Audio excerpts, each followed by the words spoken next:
Throughout the world today, Africans are engaged in a conversation on what it is that we must do in this continent to make her realize her potential. Africans who are residents in the United States of America are asking the question, what is it that we must do to make Mother Africa great again? It is not lost on me that only last week here in Ghana, the president of Ghana received African Americans who were engaged in homecoming. They were here to rededicate themselves to the struggle to make Africa great again. And it is not only Africans in America who are asking the question. If you meet Africans in Europe, they are asking, what can we do to make Africa great? You meet Africans in Asia and in Latin America, they are asking the same question. And Africans in the continent, whether you are talking about Africans in the west of Africa, in the south of Africa, in Central Africa, in North Africa, in East Africa, the single question that is being posed and waiting for an answer is, what will we do to make Africa a great continent again? The reason why that question remains alive and well is because history tells us that there was a time when this continent was great. Indeed, those who want to romanticize history will tell you that when the Europeans were in the cold and living in caves in Europe, Africa was great. There were empires alive and thriving in Ghana. There were empires alive and well, thriving in Mali. There were organized societies in Zimbabwe and in Eastern Africa. They will tell you that is our ancestor who built the pyramids in Egypt. One can only romanticize so far. They will also remind you that there was indeed a time when Africa was victimized through slavery, and that Africa went through that space for 400 years. They will also painfully remind you that Africa was the subject, and historians will take you to Berlin in 1884 and 85 and remind you that the European powers, in their selfish mode, subdivided this continent arbitrarily into the countries that now constitute the continent. I will tell you sadly that the European powers, whether they were the Germans, they had a slice of their own of our continent. If they were the French, they had a slice of their own of our continent. Even poor Portugal at that time had a slice of our own of the continent. Even poor Belgium had a slice of our own of our continent. And even the arrogant British had a slice of our own of our continent. So that when we started struggling to regain our independence, we had been arbitrarily parceled out. Even at the beginning of this conference, one of the announcements that was being made is that there were Africans who are referred to as Francophone. In other words, there are those amongst us who in describing them, we describe them by the language of the colonizer. Africa is the only continent that we still refer to as Francophone, Lusophone, Anglophone, and sometimes even Arabophone. It is not lost on me that even I am speaking in a language that is alien to us. I would have preferred to speak in Kiswahili, but that is the state of our continent. Very soon, we will call ourselves Chinaphone. So that when I am asked to talk about making Africa work for Africa, what can we do? We can only engage in that conversation in the context of history. What is it, we must ask, that has made Africa so attractive throughout the ages? There was a time when Europe was going through their first industrial revolution, when they were migrating from agriculture, and even before then they needed Africans themselves. So that in this Cape Coast, there is a monument to the atrocities occasioned by the Caucasians against us. Throughout this coast, you go to Elmina here, not far from here. You go to Liberia, to Sierra Leone, to Senegal, to the Gambia. You will find monuments to the atrocities committed against the Africans. Historians don't say it as loudly as they should. 1/2 of the population of Africa was taken out of this continent. If they did not find themselves in the sugar plantations in the Caribbean, they were working in the mines in Europe or building the underground railways in the United Kingdom or working in the cotton plantations in the United States of America. Africans built the world as beasts of burden. That is the Africa that we must talk about. And we cannot ignore that history. We don't talk about it as loudly as we should. The Jews were massacred in 1945. Only 6 million of them. But they have made sure that the world is always guilty about those atrocities. King Leopold of the Belgians killed 15 million Congolese. But we never talk about it.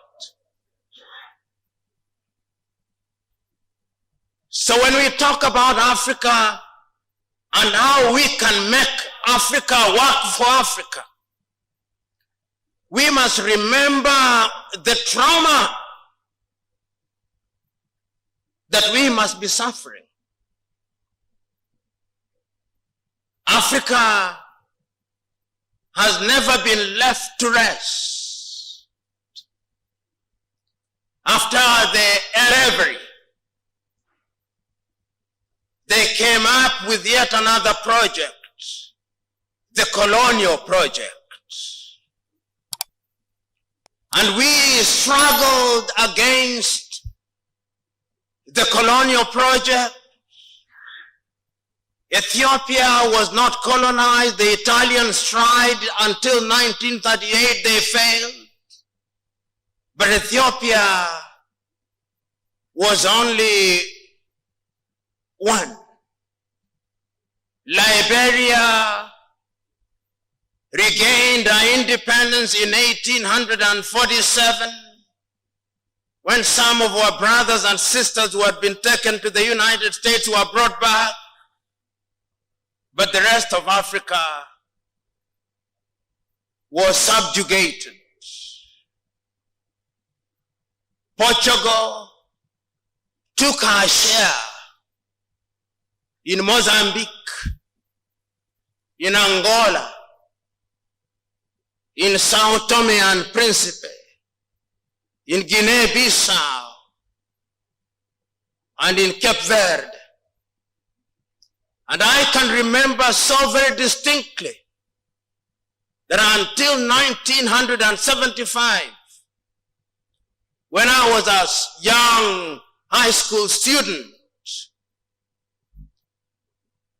Agostino Neto was fighting to liberate Angola. So was Jonas Malheiro Savimbi in 1975. I can remember so very distinctly as a young student in my lifetime, Samora Machel and Eduardo Mondlane struggling to free Mozambique. I can remember so very distinctly Amilcar Cabral struggling to liberate Guinea-Bissau. So it is not long ago. It is yesterday in historical terms. They were kicked out by force of arms, the Portuguese. Did they leave? No, they did not leave. They engaged in political and economic shape-shifting. So that if you go to Mozambique, you go to Angola, and you go to Guinea-Bissau, the Portuguese influence is still there in a surreptitious and in a subterranean manner and in a pernicious manner.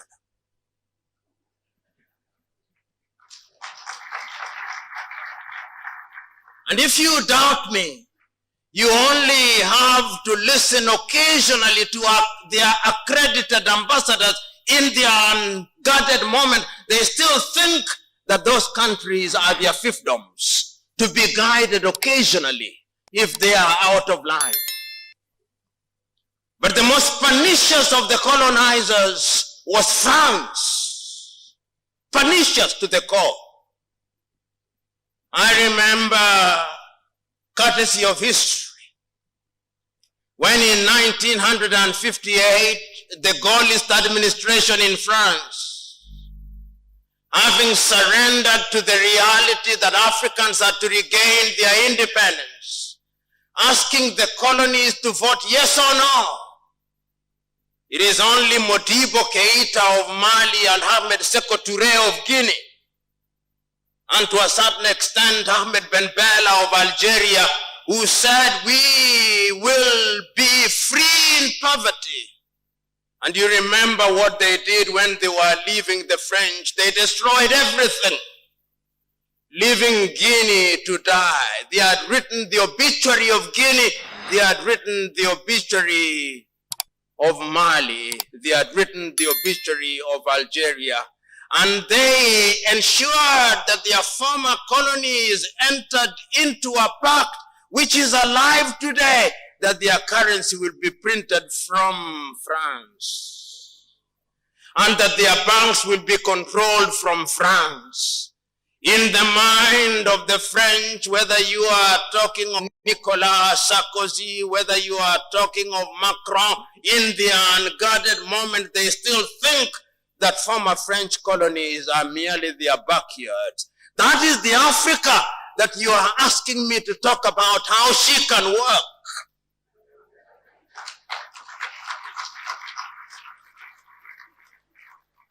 And when they were done with us, you know what they created? They created an organized colonies headquartered appropriately in Paris, France. Seen it all with the French, then there were the gentle and sometimes arrogant British.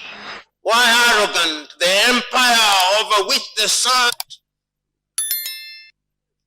They colonized Nigeria, they colonized Ghana.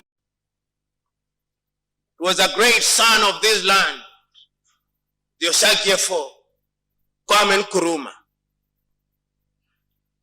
who on the eve of independence and on the day of independence reminded Africans on the 6th day of March 1957 that the independence of Ghana meant nothing if the rest of Africa was not free. Independence from the United Kingdom, they gave us constitution, they called them the Westminster Model Constitution. Remember, we are in Africa, but our constitutions, whether in Ghana or in Nigeria or in Uganda or in Malawi or in Zambia or Kenya or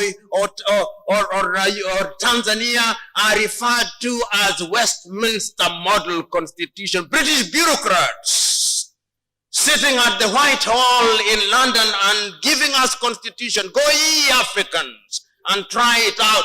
Africa became a laboratory for the ideas of European bureaucrats. That is the Africa that you are asking me, how does it work? An Africa for which once we had regained our independence, they created for us, and that commonwealth is a commonwealth of independent and equal states, they tell us. But the Queen is the head until the second coming of Christ. That commonwealth which the United States of America, which was a former colony of the United Kingdom, cannot get into and is not a member of because she's too powerful to be superintended by a former colonizer. That is the Africa that we are grappling with. There is also another Africa. An Africa where Belgium, little Belgium, controls the Democratic Republic of Congo, controls Rwanda and Burundi. That is the Africa that we are talking about. Can she be great? Can she be made to work? Oh, the post-colonial African state was designed to fail. This is a question that sometimes we are too afraid to ask. There is also another Africa which, and recently as 1980, when I was a high school student, had not even regained our independence. Zimbabwe, called Rhodesia at that time. And then there is another Africa. Another Africa which in 1994, when I had graduated and was teaching and working, is when the Europeans recognized that they are equals in apartheid South Africa. Otherwise, in 1948, the Europeans in that country, the Boers and the British, took the view that Africans were children of a lesser God, that we were only fit to be hewers of wood and growers of water. That is how they held until 1994. But as I speak today now, 80% of the land in South Africa is still in the hands of the whites. And they want to be compensated. They took it for free, but they want to be compensated. They had no passports and visas when they came, but they want to be compensated. They are saying the same thing in Zimbabwe. They want to be compensated. They want to be compensated in Namibia. They want to be compensated. That is the Africa that we are gathered here today to talk about. That Africa is a troubled Africa. Is an Africa which, if you permit me, I want to tell you, you paint, and some of these things are homegrown, some of them are engineered from outside, Because poverty is a multi-billion-dollar industry. You know, sometimes when I listen to Kwame Nkrumah or read some of his works, I say to myself, his other human failings notwithstanding, he had the foresight of a Jewish prophet. Because as early as 1961 in Casablanca, Morocco, he told the leaders of the time that if Africa was to work, Africa had to unite. But fellow Africans and friends of goodwill, even as early as that time, Europe was beginning to divide Africa. They had their own group. They had sponsored Cote d'Ivoire's Félix Houphouët-Boigny to argue against the Osagie for Kwame Nkrumah. But Nkrumah did not stop there. He had other compatriots who thought like he did. Patrice Emery Lumumba did not go to anybody's university, but he was clear that Africa must write her own story. Julius Kambarage Nyerere, so that when Africa met on the 24th and 25th days of May 1963 in Addis Ababa, Ethiopia, the message was one and clear that if Africa was to work, Africa had to work as one unit.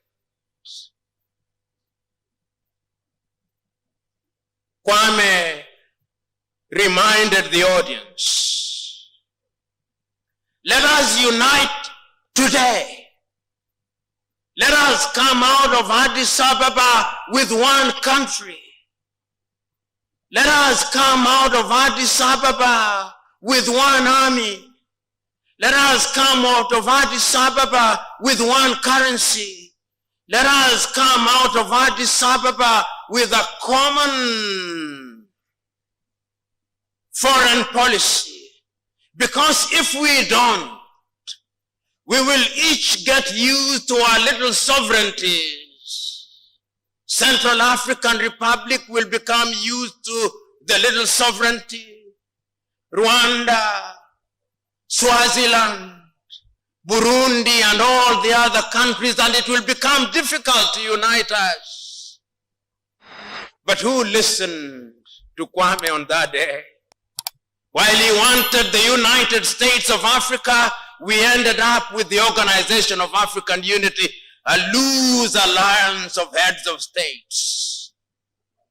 But you and me know that at that time, the neo-colonial project had started working.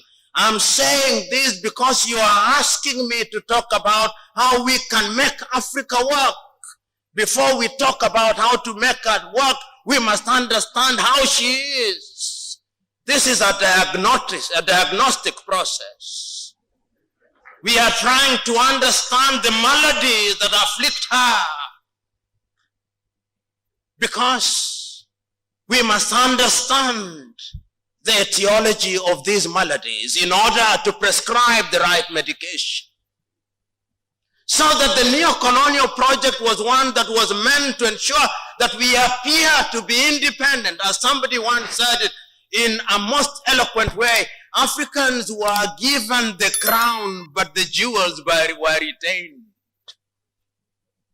So in 1960, those who had started speaking about Africa and how to make Africa great were being eliminated one by one. In Congo, in 1961, barely 9 months after Congo had regained her independence, Patrice Emery Lumumba was dead. In Togo, barely 1 year after independence, Sylvanus Olympia was dead. And if they were not dead, they were removed. Here in Ghana, The Osagia for Kwame Nkrumah was removed. In Nigeria, Nnamdi Azikiwe was removed with Tafawa Balewa and the Sultan of Sokoto, Sir Ahmadu Bello. In Mali, Modibo Keita was gone. And if you go to all the countries, Amadou Ahidjo was gone. David Dako was gone. Coup d'etats. That is the Africa that you are asking me to say, how will it work? It was never at ease. Destabilization after destabilization. That is the Africa. But the beauty of it that amidst all these Africans, whether they are in the political class or in the academy or in different sectors, even when they are engaged in activities that appear to undermine Africa, they have always been conscious of the fact that this continent needs to move in some useful direction. I remember as early as 1980, in Lagos, Nigeria, the Africans came together under the Lagos Plan of Action, and they said, we must make Africa work. The Lagos Plan of Action was meant to be an avenue of channeling African resources for Africa's benefit. Did the Lagos Plan of Action work as well as it was intended to? Not as well as it was intended to. So there have been many initiatives designed to make sure that Africa works. Some of them are homegrown, some of them are engineered from outside. Once again, begging the question, why is it always that people are prescribing for Africa what she needs to do? How many of you here will forget the Lomé Convention of 1975, signed in the neighborhood here in Lomé, Togo, African, Caribbean, and Pacific, telling us how we should cooperate with Europe as a way of immunizing ourselves from poverty and improving our lot. Is it in the best interest of Europe that we should do well? I doubt. And when the Lomé Convention had died its death, they came up with another one in 2000 called the Cotonou Convention.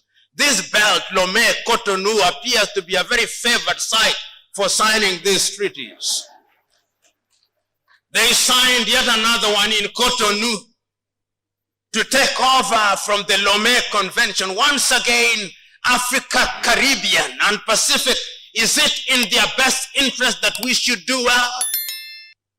And there is an old English saying, he who pays the piper calls the tune. And for whose benefit is the tune called?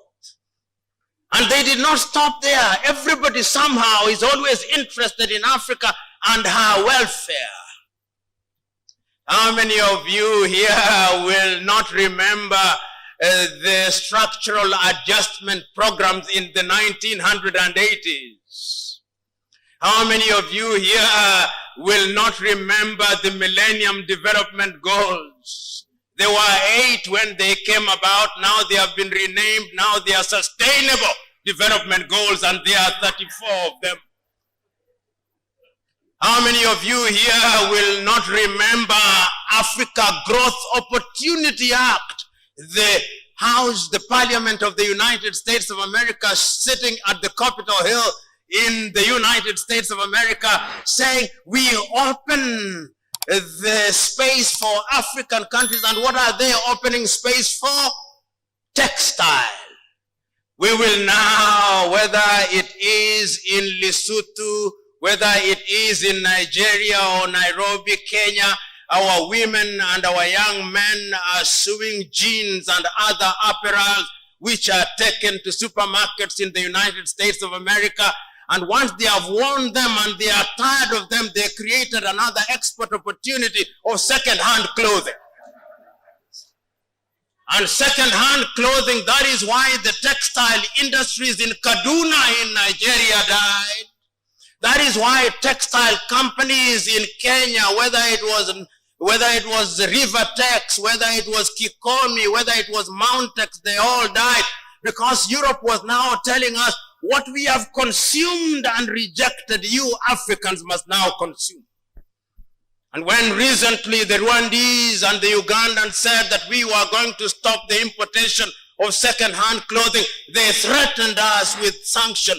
Africa is meant to treat us new, that which Europe and America has rejected. That is the Africa that you want me to talk about.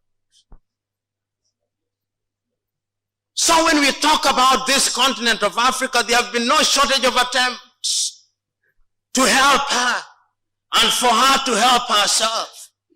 I remember on the 6th day of March, 1997, in Accra, Ghana, the former president of Tanzania, Mwalimu Julius Kambarage Nyerere, speaking under the theme, the unity of Africa, said, among other things, that we have not come here to remind ourselves how important unity is. We know that African unity is significant. And he said, if Africa is to be a great continent and if Africa is to real, we'll ask him, what is happening in Senegal? So that is the Africa that we are talking about. So there have been many initiatives to make Africa great. How many of us will forget the new initiative for African development under NEPAD, signed in the year 2001 in Lusaka, Zambia, when Africans took the view once again that in order to grow, we must work together. There have been no shortage of initiatives to bring Africa together. And I remember in the very early days, in the 1960s and in the 1970s, the grand project as conceived by Kwame Nkrumah, having failed to take off as it was designed to take off, many African countries took the view that the only way in which we could ultimately have the grand African agenda was to come up with regional developments. So we remember so very vividly, because even in Africa, there were days when Africa worked in the early days. In the early days, many African countries were recording economic growth of anything between 6 and 7%. In the early days after independence, there were areas where Africa was growing in education. In the health, the indices had improved so that infant mortality and maternal mortality, that in agriculture, Africa was beginning to feed herself. Africa was adding value to her things. I remember in Nairobi, in public schools, young school children would receive textbooks and exercise books. I remember that classes and public transport systems worked. I remember in those days that our agricultural products were receiving the kind of prices that they ought to receive in the world market. I remember in those early days in countries such as Zambia, the kwacha was. Remember in those early days in countries such as this one, where cocoa, and in the neighboring Cote d'Ivoire, when cocoa was being transported and you are receiving the right price. I remember Wadui in Shinyang, in Namibia, were receiving the right price. There was a time in those early days when Africa was indeed moving in East Africa, when we had one common currency, when we had one airline, when we had one university, and things worked. I remember students coming from Kenya and traveling to Fura Bay in Freetown. I remember hearing universities such as the University of Education at Winneba. I remember the University of Legon. I remember the University of Nigeria at Nsukka. I remember the University of Maiduguri, and I remember the University of Makerere in Uganda, and Dar es Salaam in Tanzania, and many other universities. Africa was rising, but something happened. Something happened. Something happened. There are those who think that it was externally induced. They may be right. There are those who think that our leadership was also a contributory factor, and I think they are right. So that there is a sense in which we Africans are also co-authors of our own misfortune. We are co-authors in the sense that there is, and there have been opportunities to make us great.